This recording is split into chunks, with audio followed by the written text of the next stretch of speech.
मायके और ससुराल में अंतर, एक औरत की दर्द भरी कहानी। ससुराल में वो पहली सुबह मुझे आज भी याद है। कितनी घबरा कर मैं उठी थी, ये सोचती हुई कि कहीं देर ना हो जाए। सब न जाने मेरे बारे में क्या सोचेंगे।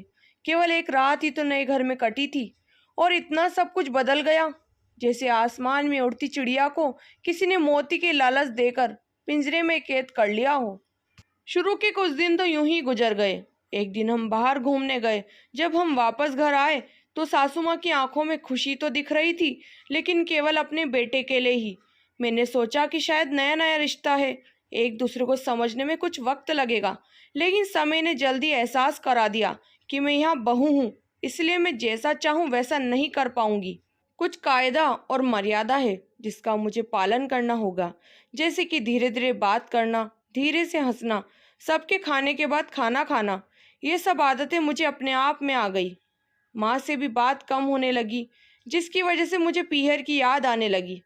ससुराल में पूछने पर कहा गया कि अभी नहीं, कुछ दिन के बाद जाना।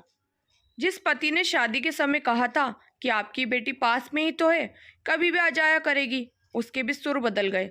अब मुझे धीरे धीरे ये समझ में आ गया था कि शादी कोई बच्चों का खेल नहीं है। इसमें केवल घर नहीं बदलता, पूरी जिंदगी बदल जाती है। अब मैं कभी भी उठकर अपने पीहर नहीं जा सकती, यहाँ तक कि पीहर वालों को भी मुझसे मिलने के लिए पूछ कर आना पड़ता है। पीहर में जोर जोर का हंसना, कभी भी कहीं भी चले जाना, रसोई में कुछ भी उठाकर खा लेना, अपनी मर्जी का करना, ये सब यादें बनकर रह गई। अब मुझे समझ में आने लगा था कि क्यों विदाई के वक्त सभी लोग मुझे गले लगाकर रो रहे थे। असल में मुझसे दूर होने का एहसास उन्हें रुला रहा था, लेकिन एक और बात थी जो उन्हें अंदर ही अंदर परेशान कर रही थी। अब जिस सच्चाई से मुझे इतने दिन दूर रखा गया है, वो सच्चाई मेरे सामने आने वाली थी। पापा का ये झूठ कि मैं उनकी बेटी नहीं बेटा हूँ, अब और दिन नहीं छुप पाएगा, जो कि उनसे सबसे बड़ी चिंता थी। अब उनका बेटा, जिसको कभी भी बेटी होने का एहसास नहीं कराया था, जीवन के इतने बड़े सच से सामना करने जा रही थी। वही माँ को भी चिंता सता रही थी कि उनकी बेटी अभी तक कोई एक काम भी नहीं किया करती थी, अब वह पूरे परिवार की जिम्मेदारी कैसे उठाएगी। सभी लोग मेरे इस विदाई और पराये होने का दर्द जान रहे थे, सिवाय मेरे। इसीलिए वह सभी लोग रो रहे थे। आज मुझे समझ आ गया कि उनका रोना गलत नहीं था।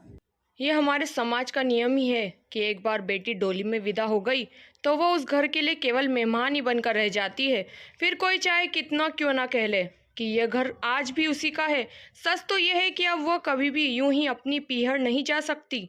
चाहे कितना भी समस्या और परेशानी क्यों ना आ जाए, मुझे ही हल करना है, हंसते हुए या गम छुपाते हुए।